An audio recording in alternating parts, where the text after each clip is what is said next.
Dia udah dilantik menjadi kepala daerah. Tapi tetap dalam hal ini aspirasi prakarsa masyarakat itu kemudian menjadi satu guidance kekuatan. Mahkamah Agung itu berkaitan dengan secara umum ada dua hal. Yang paling utama itu adalah ketika kepala daerah itu melanggar sumpah dan janji jabatan. Yang paling kemudian harus diutamakan adalah bagaimana satu bentuk kekuatan kepentingan masyarakat itu yang menjadi dasarnya.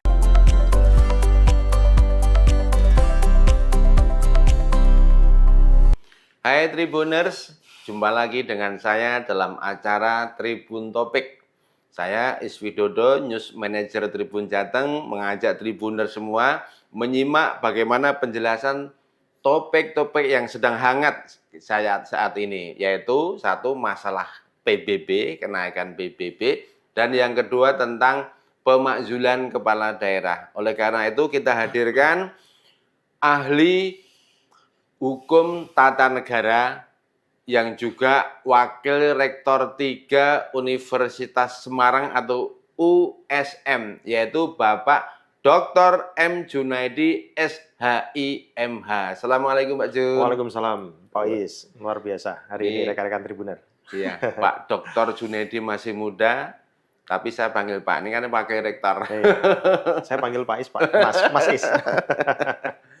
Tribuners, menyimak berita akhir-akhir ini, suasana di Pati yang begitu heboh waktu demo besar kemarin, yang dipicu oleh kenaikan PBB 250% yang kemudian sudah dibatalkan, tapi demo tetap berlanjut. Nah, ini kita mau bahas dulu dari sisi hukum tata negara. Sebaiknya bagaimana sih orang atau kepala daerah menaikkan PBB? Pak Jun, kalau menaikkan PBB itu apakah ada aturannya, Pak Jun? Ya, sebenarnya kalau kemudian kita lihat secara konstruksi norma, kewenangan terkait tarif PBB itu menjadi salah satu kewenangan yang didelegasikan melalui undang-undang tentang hubungan keuangan antara pemerintah pusat dan pemerintah daerah, yang kemudian diterjemahkan lagi dalam peraturan daerah di daerah masing-masing.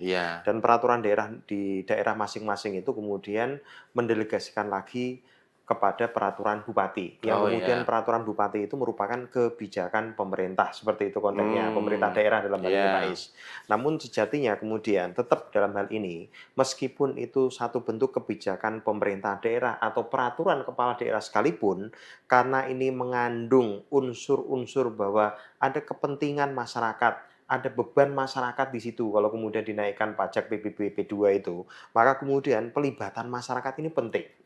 Bahkan kemudian esensi daripada PBB P2 itu naik atau tidak naik, maka kemudian fokus utama sejauh mana analisis, kajian, ya, kepentingan masyarakat, kondisi sosial ekonomi masyarakat yang ada di daerah. Jadi tidak semata-mata harus kemudian tiba-tiba dinaikkan seperti itu.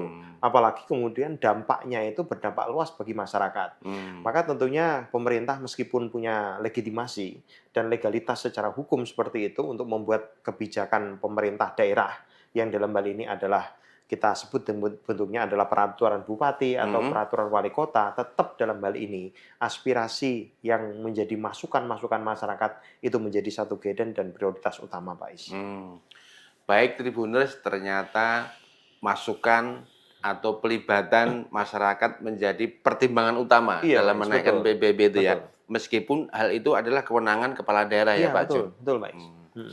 Tribuners, apakah berarti setiap kenaikan PBB itu harus minta pertimbangan masyarakat? Karena kemarin ada netizen yang bilang bahwa sebenarnya yang diputuskan oleh Pak Bupati Pati Sudewo itu tidak masalah. Yang masalah adalah komunikasi atau sosialisasi kepada masyarakat yang belum maksimal.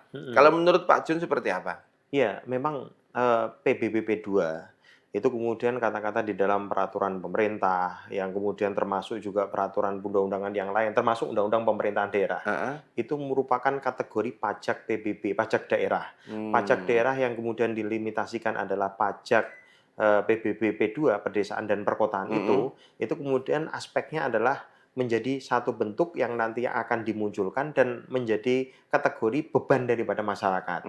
Nah, apa saja yang kemudian harus dilakukan oleh pemerintahan daerah? Komunikasi ini penting.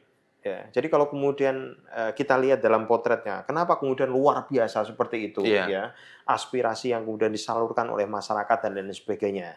Ini menjadi salah satu potret gambaran bahwa ketika kemudian tidak ditemukannya, ya, apa namanya, masukan-masukan dari masyarakat, tidak dibuka ruang masyarakat untuk menyampaikan saluran Iya. aspirasinya, berarti terjadilah yang namanya clash konflik seperti itu. Oh, iya iya Jadi iya. kalau kemudian saya katakan dalam ilmu hukum tata negara seperti ini, saya bicara umum ini Pak Is Iya, ya. Pak Jun. Pemerintah daerah, kepala daerah itu memang sudah diberikan legitimasi melalui proses pemilu. Dia sudah Iya. selesai, dia sudah menang seperti itu dalam Iya. pemilu. Dia sudah dilantik menjadi kepala daerah. Tapi tetap dalam hal ini aspirasi prakarsa masyarakat itu kemudian menjadi satu guidance kekuatan. Maka kemudian di dalam peraturan pemerintah yang merupakan penerjemahan dari peraturan dalam Undang-Undang Pemerintahan Daerah Nomor 23 Tahun 2014 itu menyebutkan ada peraturan pemerintah tentang partisipasi masyarakat. Itu ada secara jelas. Bahkan secara jelas itu mengatakan bahwa PBB pajak daerah itu adalah ketentuan kebijakan daerah yang membebani masyarakat yang harus kemudian memunculkan partisipasi masyarakat. Harus ya Pak Jun ya.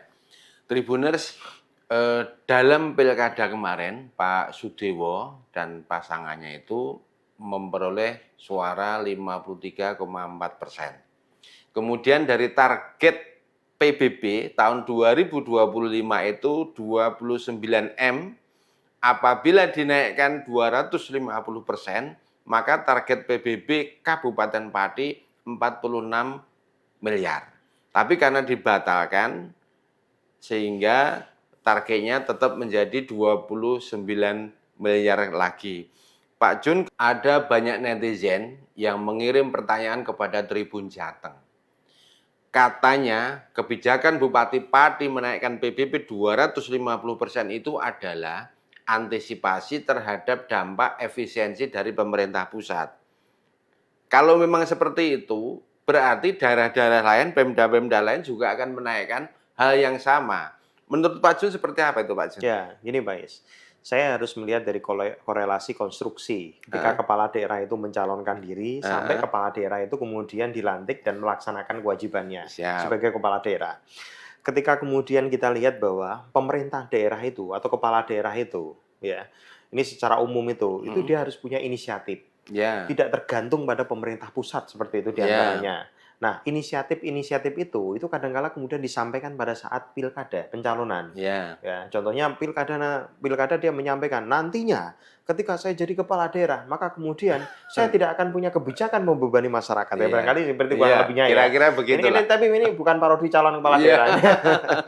Tapi prinsipnya ya biasanya kan seperti itu kan ya. Tapi kemudian catatannya, ketika kemudian jadi kepala daerah, konsistensi visi misi itu kemudian dalam program aksi dilinearkan dong. Oh iya. Jangan sampai kemudian tidak seperti itu. Tapi ketika kemudian tiba-tiba pemerintah punya kebijakan efisiensi, dia nggak bisa kemudian nyalahkan pemerintah daerah, pemerintah pusat. Karena dia punya konsistensi harus bagaimana ketika kemudian dia mencalonkan diri dan ketika menjadi, dia harus putar otak seperti itu. Punya inisiatif. Iya, punya inisiatif. Kan kemudian kita lihat Undang-Undang Pemerintahan Daerah itu, basis utamanya itu udah ada dalam Undang-Undang Dasar 45 Pasal 18. Apa itu, Penyelenggaraan pemerintahan daerah itu berdasarkan otonomi daerah, prinsip utamanya. Otonomi itu apa? Keleluasaan pemerintah daerah untuk mengatur dan mengurus sendiri rumah tangganya. Jadi kalau kemudian pemerintah pusat ada kebijakan seperti ini, dia harus punya putar otak, punya inisiatif-inisiatif. Maka kepala daerah itu harus orang yang cerdas seperti itu dan kemudian dekat dengan masyarakat. Tugasnya tambah berarti ya Pak Jun. Tribuners, semua sudah terjadi. Pada saat demo besar, ada demikian ramainya puluhan ribu demo di alun-alun Kabupaten Pati, dan saat itu juga DPRD menggelar pembentukan pansus hak angket. Gitu ya Pak Jun ya? Iya, betul. Hak angket itu seperti apa sih? Coba Pak Jun ceritakan Pak Jun. Iya. Sebenarnya kalau kemudian kita sekilas ya, bahwa kewenangan DPRD itu ada interpelasi, ada angket, ada menyatakan pendapat. Selain kemudian secara umum itu ada pengawasan, ada yang kemudian budgeting, penganggaran, dan ada pembentukan peraturan daerah. Nah, kalau kemudian kita bicara hari ini, ketika kemudian demo kemarin ya, tetap saya menyayangkan ketika kemudian terjadi kerusuhan seperti Iya. itu. Saya berharap kemudian demo baik-baik saja, kondusif, karena itu menyampaikan aspirasi seperti itu, Iya. Pak Is. Nah, kemudian kanalisasinya terakhir itu kemudian dia melihat dinamika yang ada, Mhm. akhirnya kemudian ke DPR. Yang kemudian ketika ke DPRD itu, maka DPRD disalurkan aspirasi oleh para pendemo itu, Iya. yang pada akhirnya DPRD itu menyampaikan hak angket. Apa itu Mmm. konsepnya hak angket? Hak angket itu adalah merespon adanya suatu masalah yang ada di daerah, sehingga Mhm. kemudian DPRD itu melakukan satu bentuk proses penyelidikan, ya, Mmm. yang kemudian dilakukan oleh pansus. Iya. Nah, proses penyidikan ini terkait apa? Terkait pelanggaran-pelanggaran yang salah Mhm. satunya menjadi fokus utama demonstrasi kemarin adalah yang dilakukan oleh kepala daerah. Kalau saya Mmm. lihat potret secara konstruksi normanya seperti itu, Pak Iya. Is. Iya. Nah, bagaimana kemudian lanjutannya pansus ini? Sebenarnya kalau kemudian kita bisa melihat, itu ada di dalam Undang-Undang Pemerintahan Daerah 23 tahun 2014, Iya. yang mana kemudian ketika angket itu bergulir, yang Heeh. dilakukan oleh DPRD seperti itu, maka tahap selanjutnya dibentuk yang namanya pansus. Mhm. Pansus itu nantinya melakukan satu bentuk penyelidikan, Mhm. dan kemudian melakukan temuan-temuan yang hasilnya nanti dilaporkan kepada pimpinan untuk diparipurnakan. Mmm. Hasil paripurna itu kemudian menjadi bentuk lain daripada hak berpendapat. Oh, Nah, iya iya. jika hak berpendapat itu kemudian ada satu bentuk keputusan bahwa kemudian, contoh ini Pak Is, Iya. gambarannya, ini bukan Pati saja, secara umum Iya. seperti itu, Iya. Undang-Undang 23 itu, Mhm. kepala daerah itu kemudian diusulkan untuk diberhentikan, maka Mhm. kemudian tahap selanjutnya, Mhm. usulan pemberhentian itu kemudian diajukan ke Mahkamah Agung. Oh, ke Mahkamah Ke Agung ya, Pak Mahkamah Jun? Agung. Nah, Mahkamah Agung itu berkaitan dengan secara umum ada dua hal. Mmm. Yang paling utama itu adalah ketika kepala daerah itu melanggar sumpah dan janji jabatan. Yang itu Mmm. kemudian dikategorikan di antaranya, contohnya tidak melaksanakan kebijakan yang dibuat bertentangan dengan peraturan undang-undangan. Terus Mhm. kemudian ada tindakan kebijakan daerah yang tiba-tiba kebijakan daerah itu meresahkan masyarakat, Oh, itu ya? seperti itu, dan lain-lain sebagainya. Mmm. Mahkamah Agung selanjutnya ketika kemudian diajukan, maka membuat putusan yang kemudian hasil akhirnya apakah kemudian kepala daerah yang bersangkutan diberhentikan atau kemudian tidak, seperti itu. Mhm. Jika kemudian diberhentikan, maka kemudian DPRD mengajukan ke eee, provinsi atau gubernur, kemudian mengajukan ke Kementerian Dalam Negeri Mhm. melalui provinsi, Mhm. kemudian diajukan presiden untuk dilakukan pemberhentian. Oh, gitu ya? Prosesnya panjang ya, Pak Jun ya? Saya pikir ini bagian daripada proses politik, sama dengan impeachment presiden, Pak Oh, Is. iya iya iya. Impeachment presiden, wakil presiden itu kan melalui tahapan DPR, kemudian ke Mahkamah Konstitusi untuk menguji, sampai kemudian DPR lagi, sampai kemudian ke Mhm. MPR. Jadi menurut Pak Jun, DPRD membentuk pansus hak angket tadi sudah sesuai konstitusi, Pak Jun? Dengan alasan fakta yang dilihat kemarin? Iya, secara potret secara umum ya, Iya. apa yang dilakukan dari tahap pertama kemarin sampai Heeh. kemudian sekarang, yang kemudian kita lihat potretnya di Kabupaten Pati, Mhm. secara umum saya pikir kemudian sesuai dengan ketentuan peraturan perundang-undangan. Sudah Jadi sesuai ya? tinggal kemudian prosesnya ini kan kita lihat. Pansus itu kemudian penyelidikan kebijakan pemakzulan itu bukan hanya hukum saja, tapi aspeknya ada kebijakan politik, Mmm. kebijakan sosial, ekonomi, yang tadi saya sampaikan, Pak Is. Ketika kebijakan itu berdampak menimbulkan satu bentuk keresahan Iya. masyarakat dan lain sebagainya, Heeh. ini juga kemudian menjadi bagian-bagian pertimbangan sejauh mana kemudian itu dapat dinilai, seperti itu. Mmm. Tapi catatannya, Pak Is, pansus itu kemudian ya bukan dalam arti langsung melakukan penghakiman tanpa adanya dasar-dasar, ditelaah sejauh mana dasar-dasar itu memang betul-betul kuat, seperti itu. Mmm. Pak Jun, tetapi di DPRD Kabupaten Pati, bupati ini bukan diusung oleh partai pemenang pemilu. Iya, Partai pemenang pemilu, karena di DPRD Pati komposisinya terbanyak adalah PDIP. iya. Sedangkan Pak Sudewo ini diusung oleh Partai Gerindra yang memiliki 6 suara dan partai koalisinya, sehingga menanglah Bapak Sudewo ini. Tapi di dalam komposisi di DPRD, partai oposisinya suaranya lebih banyak. Berarti hak angket nanti masih bertarung lagi di DPRD, Pak Jun? Iya, jadi gini, Pak Is, ya sebenarnya yang tadi saya sampaikan, Ya? hak angket, Heeh. hak interpelasi, terus kemudian hak berpendapat, ini merupakan hak-hak yang sifatnya bukan dilihat daripada hukumnya, tapi kemudian dilihat daripada elemen politiknya. Maka kemudian dinamika yang ada berkembang seperti itu melihat daripada kepentingan-kepentingan yang ada di masyarakat. Jadi sejatinya kalau kemudian nanti bentuknya seperti apa, yang paling kemudian harus diutamakan adalah bagaimana satu bentuk kekuatan kepentingan masyarakat itu yang menjadi dasarnya. Baik, terima kasih Pak Jun. Siap. Tribuners, Pak Jun ini nama lengkapnya adalah Dr. M. Junaidi, SHI, MH. Jadi memang hukum tata negara dari awal sampai dokternya hukum tata negara ya Pak Jun ya? Insya Allah, Pak Is. Nah, jadi pakar hukum tata negara di Indonesia yang juga adalah wakil rektor 3 Universitas Semarang atau USM. Terakhir ini Pak Jun. Berarti Dewan setelah membentuk hak angket dan hak angket bekerja, membentuk pansus dan pansusnya bekerja, kira-kira butuh waktu berapa lama Pak Jun untuk menghasilkan putusan bahwa si A atau Bupati Sudewo ini adalah diusulkan untuk dimakzulkan? Kira-kira butuh waktu rentang berapa lama Pak Jun? Undang-undang dalam undang-undang pemerintahan daerah sudah dibuat limitasinya. Ada yang kemudian waktunya itu untuk membuat proses ini maksimalnya berapa Pak Is. Ya. Tapi kemudian secara umum saya pikir gini Pak Is. Saya pikir yang paling penting saat ini itu yang paling utama adalah menjaga kondusivitas daerah. Itu yang paling penting. Jangan muncul yang namanya satu bentuk konflik lagi seperti itu. Kalau menyampaikan aspirasi secara tertib seperti itu. Dan kalau kemudian pengamanan juga harus mengedepankan bagaimana menjalankan kondusif humanis seperti itu Pak Is. Dan kemudian kemarin saya lihat dari potretnya itu sudah begitu bagus seperti itu Pak Is.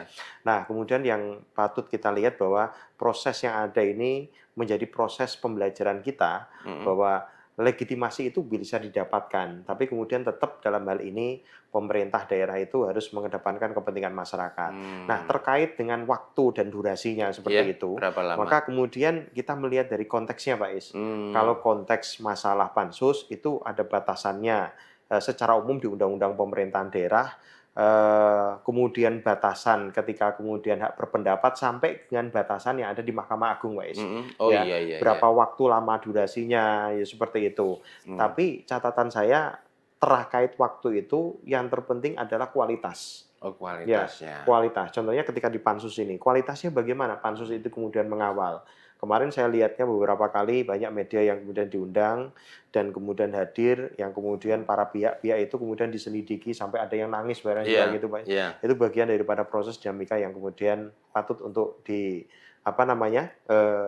diapresiasi daripada proses yang dilakukan oleh pansus tersebut. Baik Pak Jun, meskipun sudah ada pansus hak angket, masih dimungkinkan juga bahwa pansus itu menghasilkan putusan atau kesimpulan bahwa Pak Bupati tidak dimakzulkan. Mungkin juga ya Pak Jun? Ya, saya rasa kalau kemudian undang-undang memberikan ruang seperti itu Pak. Cuma catatannya kita kan bicara soal umum dalam undang-undang. Ya, bisa dimakzulkan, bisa kemudian tidak. Maka yang tadi saya katakan itu sejauh mana pansus itu mengawal dari sisi kualitas. Kualitasnya. Kualitas daripada kalau kemudian aspirasi masyarakat, kehendak masyarakat saat ini seperti apa, pertanyaan-pertanyaan yang harus ditujukan untuk melakukan penyelidikan itu seperti apa, itu yang kemudian menjadi fokus utama Pak Is. Berarti misalnya nanti sampai ke Mahkamah Agung, kemudian Mahkamah Agung mengiyakan atau memutuskan, menyimpulkan bahwa Bupati Sudewo dimakzulkan. Kemudian siapa yang menjadi Bupati Pak Jun? Ya, kalau kemudian secara konstruksi norma, wakil akan muncul di situ. Wakilnya. Wakil. Jadi kita ingat dulu kemudian sejarahnya, Presiden Republik Indonesia, Pak Soeharto. Pak Soeharto itu kemudian sebagai Presiden Republik Indonesia, ketika beliau kemudian berhalangan atau mengundurkan diri pada saat itu, berhenti seperti itu kata-katanya, maka kemudian muncullah yang namanya wakil, Pak Habibie. Seperti itu prosesnya, Pak. Kepala daerah juga begitu ya? Iya, kalau kemudian prinsipnya kurang lebihnya seperti itu, Pak. Siap. Tribuners, obrolan singkat, padat, dan berkualitas bersama pakar hukum tata negara, Bapak Dr. Junaidi, SHI, MH, sudah menjawab berbagai pertanyaan netizen yang dikirim ke Tribun Jateng. Oleh karena itu, saya minta statement closing ya closing statement di akhir ini dengan Pak Jun terkait dengan Kabupaten Pati dan daerah lain supaya tetap kondusif meskipun gejolak politik tetap berjalan. Silakan Pak Jun. Ya. Kemerdekaan Republik Indonesia sudah ke-80 tahun. Tentunya ini menjadi momentum kita untuk membuat kita harus terlalu solid dalam konteks menyelenggarakan negara. Pemerintah juga punya tanggung jawab bagaimana ketika membuat satu bentuk kebijakan, meskipun telah diberikan legitimasi melalui pemilu atau pilkada, tetap dalam hal ini kemudian esensi daripada kedaulatan rakyat, kepentingan rakyat itu harus dikedepankan. Maka konteks medomani peraturan perundang-undangan ini menjadi salah satu kekuatan daripada pemerintah untuk benar-benar menjadi barometer dekat dengan masyarakat. Saya berharap ke depannya hal-hal yang kemudian sifatnya membuat keresahan masyarakat, kegaduhan seperti itu tidak terjadi. Pada sisi lain kemudian hak menyampaikan pendapat juga bisa dilakukan, akan tetapi dalam koridor-koridor menjaga kondusivitas, menjaga soliditas bangsa, karena republik ini didirikan dengan perjuangan yang cukup sangat luar biasa, maka kemudian ke depannya kita harus berjuang sekuat tenaga untuk menjadikan Indonesia lebih baik di mata dunia. Terima kasih. Terima kasih Pak Jun. Tribuners, saksikan di tribunjateng.com dan juga koran cetak Tribun Jateng. Terima kasih, salam sehat dan merdeka. Merdeka.